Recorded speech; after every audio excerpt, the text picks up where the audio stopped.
That's David Axelrod and Holy Thursday in the background. We hope you enjoyed yourself today. I'm sorry you had to put up with everybody's colds and all that kind of stuff and being hoarse and loss of voice and all that. Billy Bass. Peter, Paul, and Mary leaving on a jet plane number 35 in the year 1969. That's the way it was in 1969. Number 34 was the Sir Douglas Quintet in Mendocino. We're at 10:03 right now. Billy Bass taking you just a little bit closer to number 1. And the year 1970, or the year 1, with Nielsen, number 33. Mighty fine tunes, man. Still, there's nobody doing chops like Procol Harum. Still, there'd be more. It's from Procol Harum's home album, and it was banned and Smoke Signal from Cahoots. This is Billy on Everlasting. And now, direct from Los Angeles, the return engagement of one Mr. Billy Bass. You are now listening to on WMMS, The Billy Bass Show.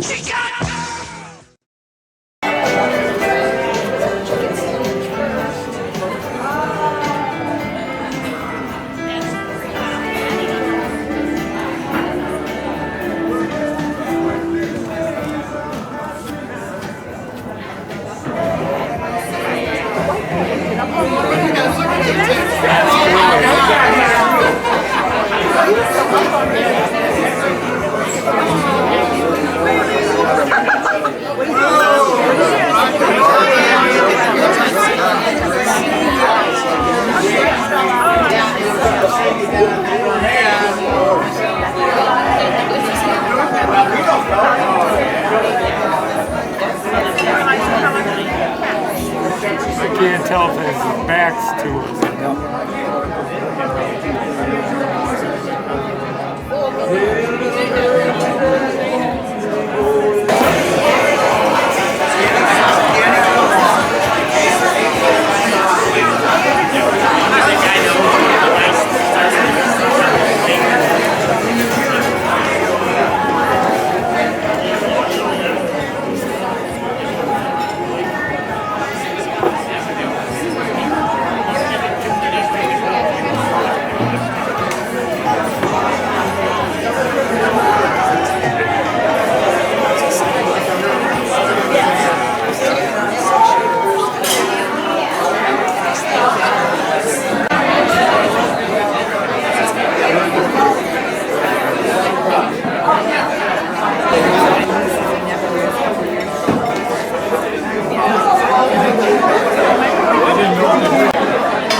Just went to the ladies' room.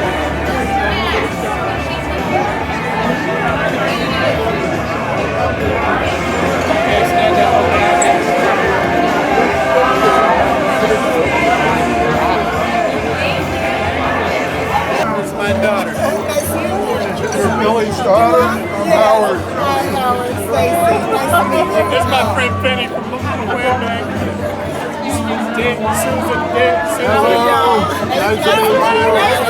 Rock and roll, my rock and roll actually started way back in the jukeboxes, listening to the funky music, the really cool stuff that at the time it was called race music.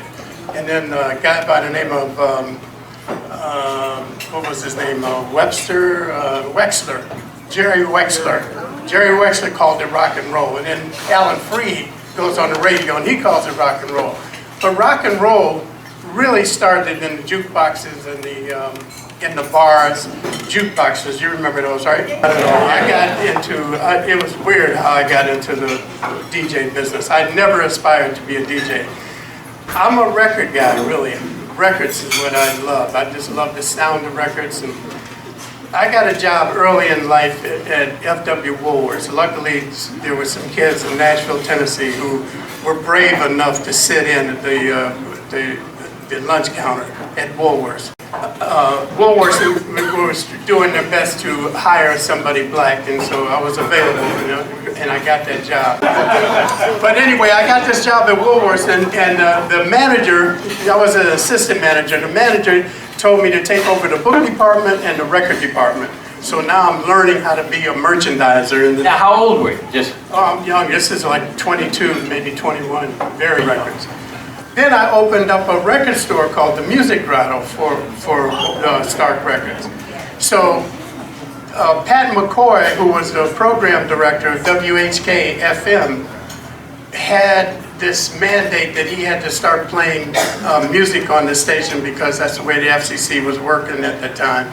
And they decided to emulate WNEW in New York. So Pat McCoy comes to the music grotto and says, I don't know anything about this music, but you do. Would you go on the radio and just play something?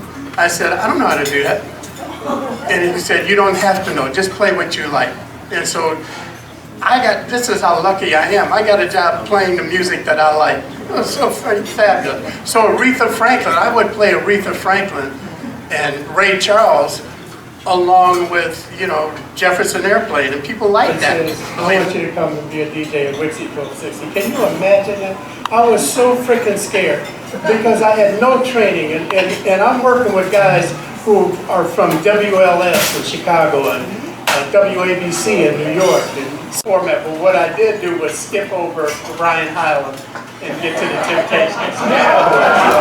WCR was great because we had total freedom to do whatever we wanted to do. And I had Martin Crowley-Con, who was, he was let's call him a progressive rock kind of guy. Martin Crowley was on WCLV here in Cleveland before. He was one of the first, him and Doc Nemo, underground DJs in town. They were the trendsetters. They wrote the book on how to do this, and we just followed them. But they were really, really good. But NCR was a great radio station. We had People's Radio. We discovered a great talent. Her name was Shauna Zerberg. Before anybody remembers Shauna. Yeah, Shauna was just amazing. Yeah, David knows her, and David was working on the station. So we had a great radio station for a while. So David and I and Martin and Shauna said, okay, see you. And we went over to WMMS and started the whole WMMS as you know it today. But most of you all know it as the Buzzer. Yeah. Well, I was at MMS with David and Martin and Shauna up to and including the David Bowie years. Okay, so after NCR, we take our format to WMMS, and I would imagine that we really laid the foundation for WMMS. We played great music, and I was program director, and I had that same idea. Just hire the best DJs and let them do what they wanted to do. And David was so good at finding hit records and playing those pop records that could fit our format. He was a Beatle fan, I was a Beatle fan. Beatles sounded great on WMMS. Shauna actually was, I'll tell you a Shauna story, my favorite Shauna story. Shauna actually, she was a singer-songwriter type DJ. So we heard Joni Mitchell and Judy Collins. We heard a lot of good music from Shauna. And then Martin played a lot of progressive rock like ELO and Emerson, Lake and Palmer and Yes and those kind of records. And I was really the rock and roll guy. I played mostly rock and roll and R&B records. So we had a nice little mix of people. So yeah, we're trying our best. We really didn't know what to do. I mean, the only person on the station that knew how to do any kind of radio was Denny. Denny was our music director, and he knew radio. We didn't know that. We were just having fun. But Shauna was troubled by the fact that she had this really sexy voice, and she was really good looking, and the calls that were coming in were just the most. So Shauna is on the air. She's getting harassed by these phone calls. I mean, it's just the worst. I mean, the worst kind of behavior you can imagine. And she was putting up with it and putting up with it and putting up with it. And it was starting to get to her a lot, and I didn't want to lose her because I knew what a talent she was. So one day, we all listened to each other's radio. I love listening to David in the morning, love listening to Denny in the afternoon. We kind of played the radio station for each other. That we were our audience. So if I could make him happy, I knew you guys would be happy. So it was sort of like that. So I'm sitting at home listening to Shauna's show, and all of a sudden I hear Shauna in this very sexy voice. She says, listen guys, come real close to the radio, I want to talk to you. Get real close. Okay, are you there? I want you to know, I'm not interested in you. Have your sister call me. So the next day the phone was ringing off the hook. Yeah. And I think I'm giving her credit for that. You know, that was the beginning of us getting an audience because we broadened ourselves. We started having Gay Liberation News on the air. We started doing a whole lot of different stuff because we had somebody of talent like Sean. We're sort of, you know, 1969 happened, the Altamont happened. The Rolling Stones, you guys know that story. So our kind of hippie, peace and love flavor that we had was kind of dwindling. You know, the audience was getting, you know, more rock and roll and ruckus. And I wasn't into it. I wasn't digging it. I was not happy playing anything that had anything to do with raising the Confederate flag. And these songs, Leonard Skinner and groups like that, they were getting real popular, and I just didn't want to play it. So I was desperately looking for something to put on the radio to make a transition from Grateful Dead, Jefferson Starship, you know, into something new. And Denny Sanders came into the studio once and asked me to listen to Hunky Dory. So I listened to the record and I said, Denny, this is it. This is just what we needed. And, you know, it took a while, but we played Hunky Dory and people started liking it and liking it. And the next thing you know, David Bowie, Jules Belkin, and I would say the press here, and everybody was involved in this David Bowie thing, especially the record stores. So the record stores started stocking David Bowie. We were playing David Bowie. The Belkins were booking David Bowie. We had this, it was just a locomotive going, and it got so big that when David Bowie came to Cleveland, he played the music hall, the first show, sold it out right away. And that was not enough. About a month later, he came back, the Belkins brought him back, did 2 shows at Public Auditorium, sold out right away. I sold the radio business, and because of the David Bowie thing, RCA, well, it wasn't really David Bowie, it was, what was that organ player? The organ player, what's his name? Brian Auger. Yeah, but thanks to MMS again, one of the first jobs I had at RCA was to promote Brian Auger. And WMMS played Brian Auger. And that record broke out of Cleveland again, when Cleveland doing this job again. So RCA said, well, if you can do that, what I want you to do is go to, this sounds like the worst job in the world. Remember this is 1972. Go to Dallas, Texas and do the same thing in Dallas, Texas that you did in Cleveland, Ohio. So I went to Dallas and I figured, well, I'll just get every freak, every weirdo, every transvestite, every person, everything, every weird, every person in Dallas, Texas that was on the out, you know, that people did. Dallas, Texas? Now I'm a real big shot. The next thing I know, I'm in New York. Working for RCA, which was kind of cool. So before I go to Luther, I leave RCA and go to Hollywood. You know, Hollywood, you know.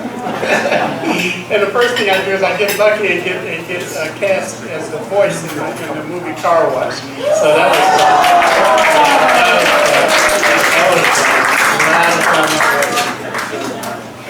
But then I started working for a small record company called Chrysalis Records. They really specialized in albums. They had Robin Trower, Jethro Tull, and Roy Gallagher. No real big hits except for Jethro Tull. But they never had any singles. Excuse me. And in the 70s, Top 40 radio really grew up and it was really big. So you had to have a single, you know, a hit record. Hit records were what it was all about. Well, that was trouble because none of our artists had records that were going to go on the radio until we signed a kid out of Canada by the name of Nick Gilder. and he did a song called Hot Child in the City. Yeah. Well, luckily for me, I always had a promotion when that record was handed to me to get it played on radio stations around the country. Well, it took me 6 months, but I did get that record to #1, so it was the first #1 record. Okay, so that was the setup. Now here's the punchline. So now this is 10 years later, maybe 15 years later. I'm in LA being a big shot. Now I'm now senior vice president at Chrysalis Records. I'm way up there, and we're at this big party for Dolly Parton, and I was invited to the party. I'm on this side of the room, and way over there on that side of the room, I hear somebody going, "Billy!" Billy! And I couldn't believe it. And the party just came to a halt. Just stopped as she comes straight back across the I mean, you talk about making somebody's day. Oh my God.